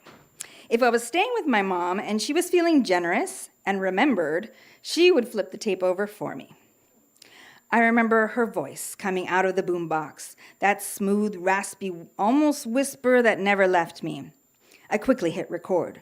Poems about Oxnard and chicharrones, and not about being a Chicana enough, and her homegirls and curious mechistas and segregated vegetables in the freezer aisle. I laughed my ass off, riveted. And as a shy girl poet myself, barely beginning to read my poems in public from the scratches of my journal, I needed more brown girl voices like this in my life. She made it seem easy. A featured poet, Lollapalooza, a poetry CD with a soundtrack to her poems on the radio, sandwiched between the latest songs from the LA alternative rockero scene. She was the first poet I had ever heard with that punk rock, Southern California, brown girl, funny as hell sensibility. Her writing was clear, honest, witty, and accessible. Her first lines made no fuss. They went to the heart of the story. They drew me in. They made me want to respond, "Oh yeah? And then what happened?" I didn't realize poetry could be so real.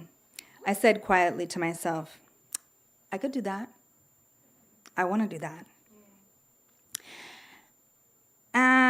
When I figured out later that there was a CD in a book called Chicana Falsa, I was so bewildered at first. I was familiar with the authenticity battles of Chicanos or Mexican Americans versus Mexicanos, but as a Guate chica, I had barely started to understand the complexity of the Chicanada as something more, a way of self-identifying, a people, a movement, a cultural movement full of rad art and literature. And already people were challenging your authenticity of being Chicano, for reals. I secretly didn't envy my querido Chicanito friends. I had different kinds of identity problems being Guatemalan-American. But most of the time, I didn't really exist in the public imagination. To call yourself a fake-ass Chicana before anyone else does, that's fucking brilliant. Sometime later, I saw Michele when I was having lunch at Flacos with two badass academics, Lawanda and Cindy. Michele slid in between us to give a tight squeeze to her homegirl, Cindy, from way back. She joined us all smiles, her hair shaggy, shiny, and black, her face a little swollen. She quickly explained she thought she had gained some love weight from eating so much good food with her now husband, Antonio. Turns out she had a rare form of throat cancer. She explained in extended detail, but she made the journey of finding out she had cancer as if it was an adventure. She easily slipped into some chisme about some famous Chicana writer that shall remain nameless this evening, but I will tell you afterwards if you like. Some academic, more business. I mean, all of the same, the one that kind of circulate, or people always ask you, the only one that anyone has read. Then she slipped into this invitation. She was working on her 50th Sesentañera birthday court of ladies. She wanted to have 50 damas. She asked me to be one of her damas. She said, though, I had to wear a big crazy dress. And I was like, say less. And I was totally all the way down. I just did the math, and I realized that she was planning this more than a year in advance. So 50, it's a lot to put together. But, I'm just trying to think about, how to end this story. She was so accessible. Her accomplishments, she almost made them, I know she worked her butt off, but she made it seem attainable. She wasn't stuffy. She was on my little short list of people that if I ever got a book published, that I wanted her to blurb it. And, I always think of her whenever I did end up publishing a book. And I always think of her whenever I'm trying to get paid from the Chicano professors that have forgotten to, or I don't know. So I think of her often, actually, fondly. But, I think the quinceañera, the celebration of writing, the celebration of our dreams, to do it big, no matter what. Not all of us have kids. I didn't get a quince or a 16th anniversary, but she taught me so many things. She continues to teach us that we need to celebrate big, whether it's something small, whether it's dressing up with your friends, whether it's putting on a crown, for that day that you don't want to do everything that you want to do as being an adult. Ugh, so boring. But yeah, homegirl Chicana role modeled me without my consent, and I am here to tell everybody that I fucking loved it. Thank you.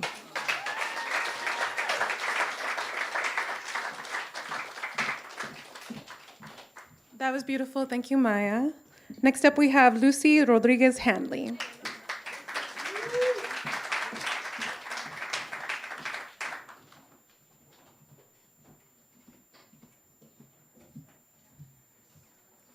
Hi, everyone.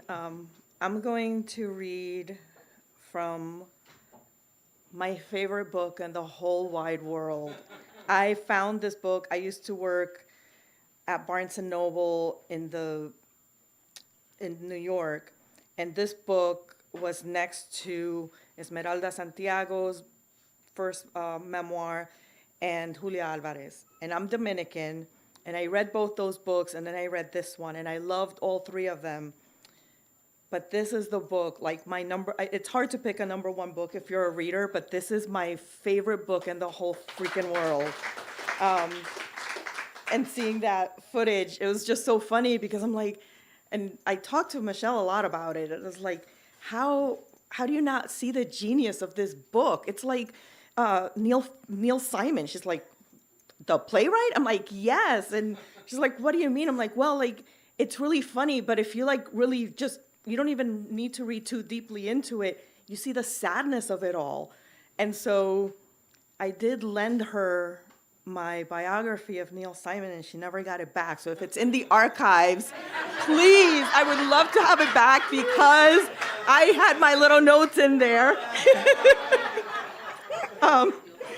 But that is how, and I remember telling her, I'm not going to call you the Chicana Neil Simon. You are on par with Neil Simon. You know, I think, anyway, so I met her. For those of you who are here saying you didn't meet her, you guys did not write her a fan letter, because that's how either she grew up with people in Oxnard and in Ventura, or she went to school with them at UCLA, or you wrote her a fan letter. That's how she made her friends.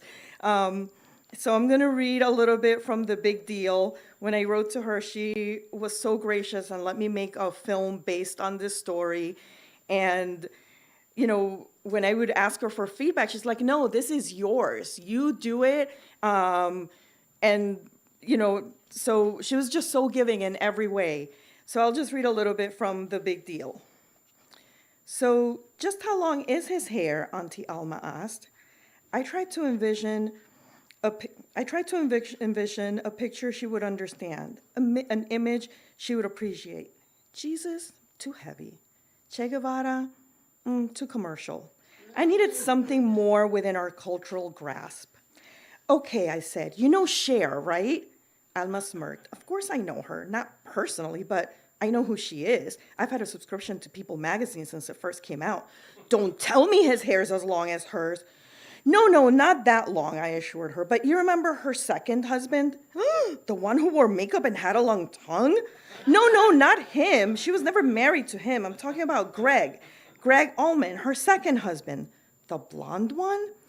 Yeah, I said. So Doze's hair looks just like his. He's got a little soul patch fuzz on his chin, too. Oh, I know what he looks like now. She opened the top of the cupboard and searched for something. That's long. Why does he have such long hair? He's always had it that way. Well, I guess it's all right. I mean, Jesus had long hair, and most men, when they have long hair, it's always really pretty. Why is that anyway? I don't know, I agreed, but you're right. The questions surrounding my new boyfriend were getting more personal, more in-depth, and this made me nervous. Since my mother died, I saw Auntie Alma as the primary maternal figure in my life. I wanted her approval badly, and more than anything, I wanted Doze, my new boyfriend, to be accepted by the whole family. He was due at Alma's in less than an hour to meet everyone. Alma, Augie, Uncle Charlie, the whole crew. I was in Alma's kitchen helping her make more food, last minute as usual. And he's definitely güero, huh? Alma asked as she handed me a glass cup full of rice. Yeah, just how white? Okay, you know Izzy? Charlie's youngest daughter, Isela, or Isela up north? Izzy up north. He's not as white as her, as white as her stomach. I paused. In the winter time, we both cringed at the thought. Oh my God, that is white. Yeah, I know. I poured the rice into the pan. So you must really like him, she said. Yeah, I smiled a lot. So, she lowered the flame under the pan. Robert tells us he's got some tattoos. Oh, just a few, like on his back and arms. Any near here? She asked suspiciously and pointed to the webbing between her thumb and her pointer finger. No, why? Nothing, she added nothing. She added some onions, soup into the mix, to a carton of sour cream and started mixing. He wasn't ever in jail, was he? She asked. Well, shit, just how honest should I be? I ended up confessing. Not really jail, per se. What do you mean, per se? I mean, he spent a few months in juvie. A few months in juvenile hall? What'd he do? Oh, it was just some stupid thing. I mean, he was still in high school, and it was only juvie. Yeah, but a few months? He must have had priors, she answered nonchalantly. I saw American Me. That's the way it really is. Now, how would you know something like that, I asked. Michelle, she said firmly, I have the video. Anyways, I added quickly, he's mended his ways since then. I mean, he was way younger back then, and he knows right from wrong now. I mean, he's a pretty spiritual guy. Oh, like Catholic? She pulled out a beige rubber spatula from the drawer and helped me stir the rice. No, Alma, I laughed. He's far from Catholic. What do you mean? I mean, he's spiritual and everything, but he's agnostic. He's what? Agnostic. He just needs more proof that there is a God. He has his doubts. What? Oh my God. Okay, I can't. I don't believe this. She looked up toward the ceiling and made the sign of the cross. Quickly. Shh. Don't ever say that again in my house. Oh, come on, Alma. I put the lid on the rice. Half the family doesn't even go to church. Shh, she said and pointed to the ceiling again. He doesn't need to know that. And for those of you, if you haven't read the story, basically Alma apologizes, tells Michelle that if she loves him, her mother would be happy, but then the big deal comes out that he's vegan. And that is the one thing that Alma cannot get behind. And so to bring it back to Neil Simon, this is really a funny freaking story, but it's really about the death of her mom and how, she's just looking for approval from her aunt and she's not getting it. And at the time when I was making this film, my mom was battling cancer, and that was why over the years the stories change for me as to which one do I like more.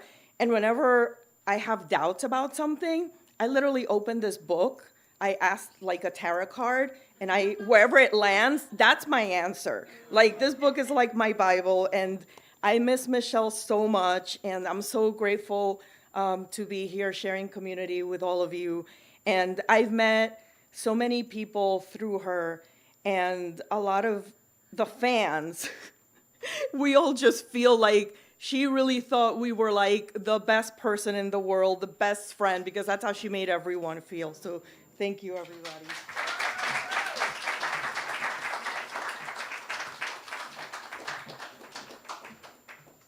Thank you, Lucy. Next up, we have Joseph Rios.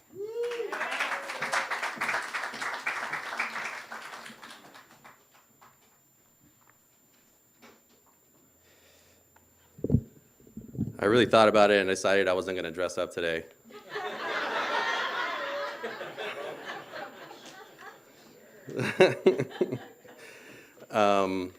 I met Michele in Berkeley. I had just graduated. I was an undergrad, a transfer student there, and we were in the sort of the back row of a bookstore there on Telegraph. And I remember Francisco Exalarcon, who was also passed, was reading, and I feel so bad because she was sitting maybe, sorry Francisco, but there weren't many people there, and there was the back row was pretty empty, and 2 seats over was Michele, and I hadn't met her before, and I didn't even recognize her right away, but there was this woman sitting at the end over here in a big loud fur coat with bleach blonde hair, and was staring at her phone, and the way I remember it is like iPhones were kind of new, and so I was like, whoa, she's got a really cool phone, and it had this like cassette tape like cover on it, and I was like, whoa, that's like really cool. And so we get to like chatting, and we're just like, I was like, hey, where'd you get that phone? She's like, oh, I don't know, you just got my phone, you got my phone. And then so we're like having full-on conversation across 3 chairs, and poor Francisco is trying to read up there, and we were like full-on interrupting, like the worst students in class, like of all time, like laughing, and you could tell he was like annoyed up there, and he's such a nice, if you know him, he's so nice. So for him to get annoyed, I really regret that. but that sort of started our friendship, and really it wasn't so much, even though we met at a poetry reading, we didn't talk about writing much in the beginning. A lot of it was just like going to Flacco's, was going to movies. Like I had a truck and she didn't drive, so I was kind of her chauffeur about wherever she wanted to go. And because she had written on the George Lopez show, she still got invited because she was writer, she's part of the union, she got these early premiere tickets to movies, so often we get to see movies for everybody, as long as I drove her. And I love how, I forget who said it already, but like, I think it was Maya who said that she made her cancer journey into an adventure, because with Michele, like everything became an adventure. It's like going to the grocery store, going to the corner, going to the bookstore. It just became this much grander thing than you would expect. So it was sort of intoxicating to be around a person like that who can make everything seem like you were like magical, and I've yet to meet another person like that. And I remember when I finally got the courage to ask her to look at something that I wrote, I was like, well, I'm working on a manuscript, poetry manuscript, which will later become this book here. And I said, would you mind reading it for me? And she said, what for? And I said, just to like see if, I'm on the right track, or like, I don't know, some feedback, or you can give as much or as little feedback as you want. Like, I don't need like line by line, and she was like, And then she goes, well, you don't know this, but I made a vow not too long ago that I would never help another Chicano male with their writing career.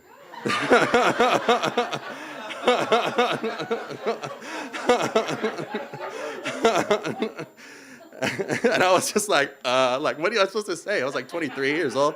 And I was like, and she goes, but you just go ahead and send it. We'll see what I think, And and I was like, okay, But she didn't give me a lot of feedback, but she did just say like, keep going, or essentially something like, keep going, or you're on the right track. Just keep going. And I actually remember one of the best like writerly advices that she ever gave to me. I was complaining about all these institutions not taking Latino writers and this place and this journal and this fellowship and and I was going on and on and on, and I was venting, and finally she just goes, do you know anyone who's applied? I said no. She's like, do you know anyone who's been rejected or anyone who's done it? And I said no. And then she's like, well, how do you know? She's like, did you apply? And I said no. And then she's like, what are you complaining about? And I was like, oh. So that really shut me up for like a long time. And I started just to like, it really just was like, let them reject you, don't reject yourself first. And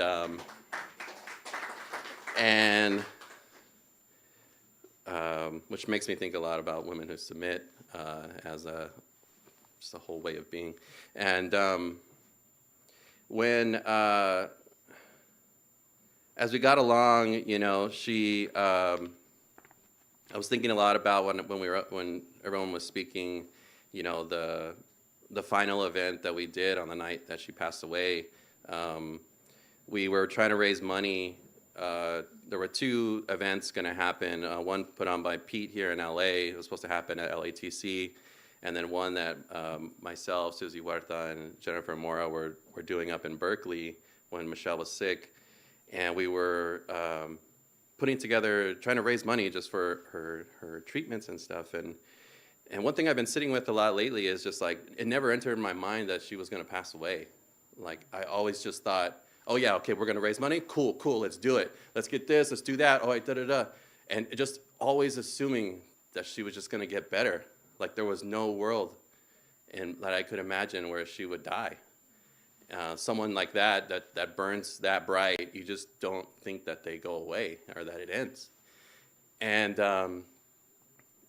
we put together this like art auction, and that went along with the event. And I remember me, fresh out of college, going to pick up all these pieces from all the people that wanted to support Michele. And so I remember, like, you imagine like an early 20s me driving up the Oakland Hills to Cherry Moraga and Celia Rodriguez's house to go pick up a first edition of Bridge Called My Back. Like I'm in their living room, and she's like, here you go, this is for Michele. From there I go back down, take the BART, go to Alameda. I get off the BART at Alameda in the parking lot, and Jesus Barraza and Melanie Cervantes are handing me prints out of their trunk of their car, and they go, here, this is for Michele. And I get back on the BART, I go all the way to the Mission, go to 24th Street, get off in 24th Street. I walk up to Esther Hernandez's house, and she hands me prints. She goes, these are for Michele, And it's just amazing how much was that during that night, like that became her send-off. We didn't know that she was going to die that night. All these people came up from LA. We had we're in the ballroom at the Alumni House at Berkeley. We're sharing stories just like this, showing videos, doing everything. Everyone's laughing because we're like, Michele's going to make it. And we closed the auction around 10:30, 11 o'clock at night. Susie, Jennifer, and I are sitting after we stack all the chairs and stuff. And we're just like, wow, like we made all this money. Michele's going to make it, And Antonio calls us, and we're expecting to go, hey, Antonio, we made all this money, da-da-da. And he's already crying, and he's like, I just got to let you guys know that Michele just passed away. And so all those people that were there had traveled from far and wide to come to support Michele, all convened at Antonio and Michele's apartment in Berkeley, and with Celia and Esther, and I mean, some of the people that are here in this room today, were all, crammed into their apartment. The neighbors, they put rose petals down the stairs, down into the driveway. They lit candles. It was a full moon. I mean, like, she curated this thing. You know what I mean? Like, Like, there's no way to say it other than that, you know what I mean? And like she knew, like, she was like, if I'm gonna go out with a party, I'm gonna go out with a bang, right? And I want to make sure that everybody that I know and care about is here to see me go, you know? And so that's how it went down. And so the poem that I wrote is sort of centered around, a lot of what's in the poem is from that particular night and just little things from our relationship. It's called Tu Doña Serros. There was a point during the chauffeur era when she was in the passenger seat and I was driving and she goes, hey, you know, what does it take to be called a doña? And I'm like, I don't know. Like, I'm also like a third, fourth generation Chicano. I'm like, what do I know about what a doña is? You know, and she's like, you know, I'm a woman of a certain age. She was like, I'm a property owner. She was like, I think I want you to call me doña from now on.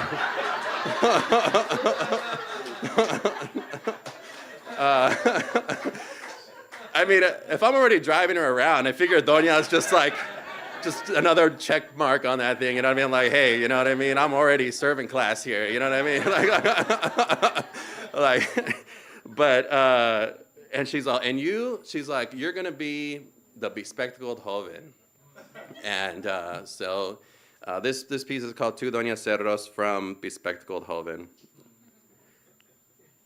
This could have been an ode to your fur coat, to your gold shoes stuck in the mud outside Salinas, to tilled acres, to grandmothers that live in the house, to poets reading poems at Lollapalooza, to cassettes and cassette tape iPhone cases, to water tower selfies in strange front yards, to wide-laced hats, comadre-only tea times, vegan tamales, 50-year-old quinceañeras, and East LA punk bands named Edward James Olmos.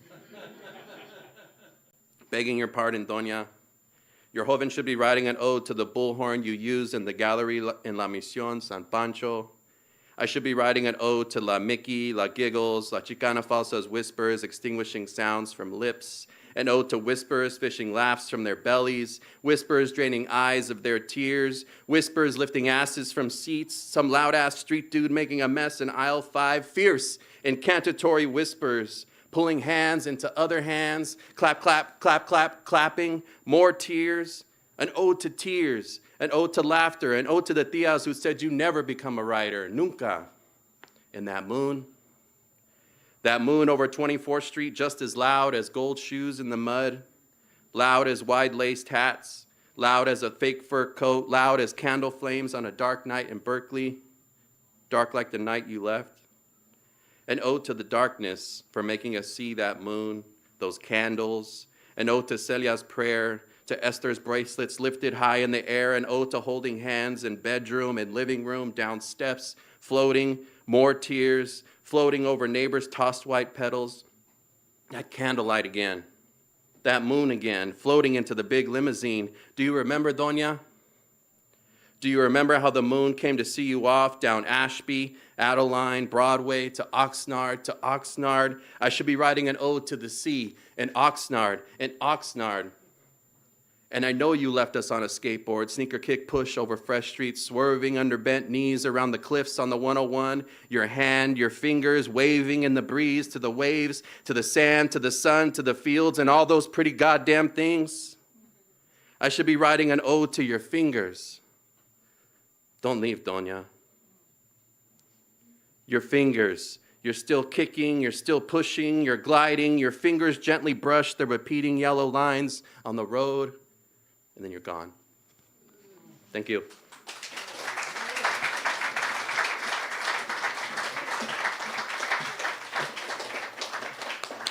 Thank you, Joseph.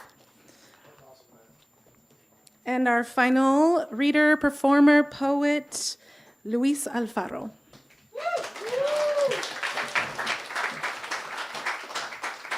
Good evening, everybody. Thank you for being so patient.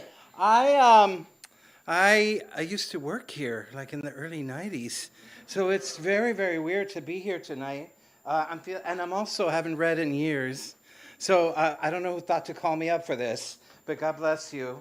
I ran an organization here called Viva, Lesbian and Gay Latino Artists, and we could not find a home anywhere in LA, and Beyond Baroque gave us an office upstairs, and with that office, we took over the gallery, we took over this theater, and then we basically curated hundreds and hundreds of gay and lesbian Latino artists at this space.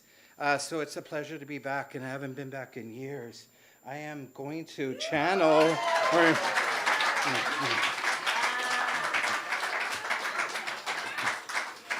I was in that original quinceañera.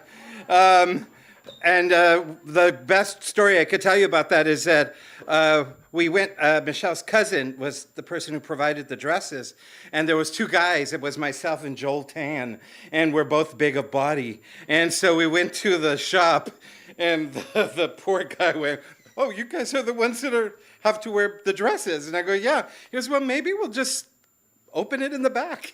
And so I found this, and I opened it in the back, and it works. So thank you so much. I just wrote this. Let's see how we go. Yesterday, when we were young. When I think of you now, you remind me of a swirl, like the layers on the skirt, like the pattern of an ice cream cone, like a tornado if it was soft, always swirling around us through your life and through your work. When I think of you, it is always in the present, in the way that 11 years can feel like just yesterday, in the way that you don't see the canas appear until they're all there, in the way that you can still want to call someone even if the number is no longer in service. We bonded over the cool unincorporated parts of Ventura County. I grew up in a farm worker family. We knew the strawberry fields. But I also grew up in a football soccer family, traveling the circuit from San Bernardino to Ventura County, dirt fields with names like El Hoyo or Pleasant Valley. I do not have the soccer gene. It was my father we went to see, who ran the two 45-minute halves all the way into the California Senior Citizen Soccer League well into his 80s. I was a young entrepreneur. I sold bologna sandwiches con mayonesa on day-old bolillos from La Celaya Bakery on Pico Boulevard. Michelle loved this piece of biography and had me repeat it often. I stayed at the Best Western in Oxnard once when my car broke down. You came and met me, and we went for birthday cake flavor waffles at an outdoor mall in Camarillo. Climbing the Golden State Highway in the slow lane on the way back from El Centro in La Quech was always a reminder that it took something to get there. This is a quality of friendship I always treasure. I love where you came from. I love what you became. I love what was becoming possible for you. We were part of another generation, right behind Sandra Cisneros, Ana Castillo, Mary Helen Viramontes, and the great Anzaldúa. I was chasing Cherie Moraga and riding the train with Maricela Norte to learn what this poet life was about. Oh, the joy of reading on a bill with Gloria Alvarez. It was an addiction, sitting in coffee houses, writing the inspiration. The endless nights of open mics and group shows. Beyond Baroque was a watering hole. We hung out at the library down in Abbot Kinney because there was also a taco truck there, before the advent of tacos on wheels as something hip. It was in that first round of friends when you wore corduroy jeans and a white huipil and Vans tennis shoes. Every poet had a look then, Sabatista Joan Didions. Todos somos Marcos, but we love the Sizzler. We all loved your boyfriend, the baby-faced drummer, Gene Troutman, who fussed over you all the way into marriage. And for a few important and career-making years there, this is what we did. Barely held jobs so that we could support our addiction, language, and presentation. In other words, we were finally telling our stories. Someone gave us permission, or finally, we gave it to ourselves. We were finding the words between cultures. Our Chicano Spanglish was the rhyme. Our Mexican Americanness the subject. Zines, weekly publications, always at a gig. Appearing nightly, trying to get the poem, the short story, the testimonio right. trying the first lines out at the Pick Me Up, trying them again in the back room at Café Tropical, and then an edit before a run at the Go-Between at the Section Junction. It was a life and a way of not making work but making sense. And you were always there along with the Colectiva of Chicana poets.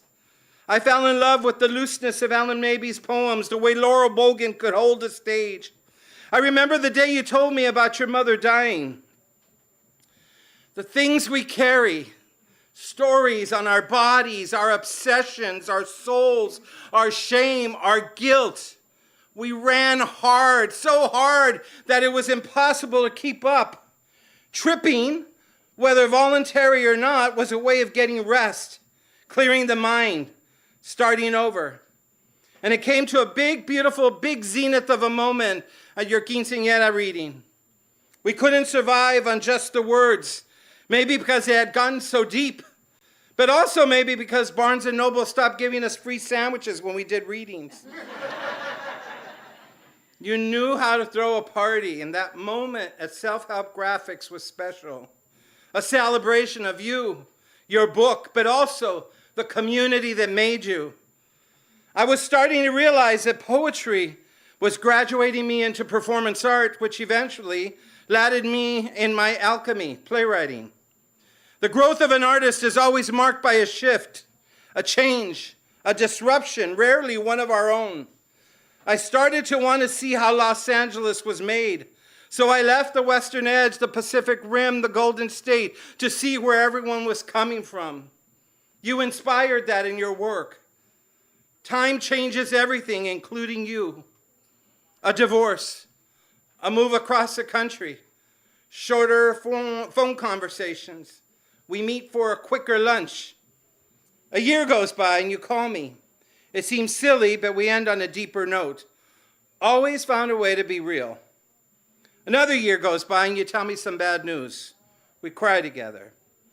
You are part of my fabric, the essence of who I am as an artist.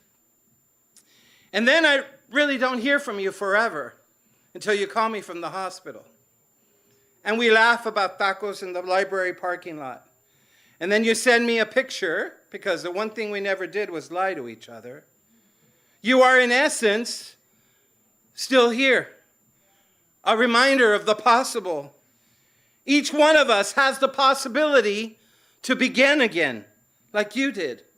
Each one of us is capable of something greater than ourselves, than even the place we come from, no matter how sacred and full of story it is. We stretch, we grow, we reach, we try, because we understand that we belong to an ancient thread, a connective tissue that links us over the many generations of wordsmiths. You are an inspiration still, a reminder that the story is circular and never goes out of fashion because it is linked to feeling.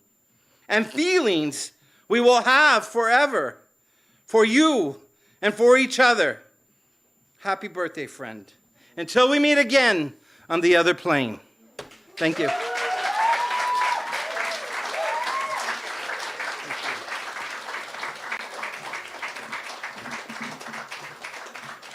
Thank you to all our readers. Thank you to Beyond Baroque. Thank you for all of you for being here. I want to say yes, chinga la migra, but also to be rebellious. This is part of it, right? Yeah. Being in community, celebrating our ancestors, sharing their stories, not letting them die. I feel very passionate about that. And I also want to say that thank you, Lucy, for reminding us, write to our favorite writers while they are here, while we can enjoy them. Who knows who's going to write back and what relationships that's going to build. Yeah, I'm all messed up right now. So you mess me up, please, in a good way. This is such a. I'm sorry. This is a lot, right? She was 48, and when she passed, I was sitting there going, I'm 48, and so there's a lot going on right now. She was such an amazing, beautiful person, and to listen to Joseph's story, I was someone's chauffeur as well. So I understand what those car conversations can be like. There is a party outside. I want to just remind y'all, there is a piñata pig Yeah, there's cake. There's cake. There's a DJ. There's DJs already playing. I There's can hear them. DJ. There's some live music coming up because she loves punk. So we have a punk singer that is actually should be here right now. We also, I think we have to close up at 9 because of neighbors. So we got an hour and a half to go out, party, hang out, be with each other. Yes. Thank you, yes. everyone. All right. Thank you, everybody.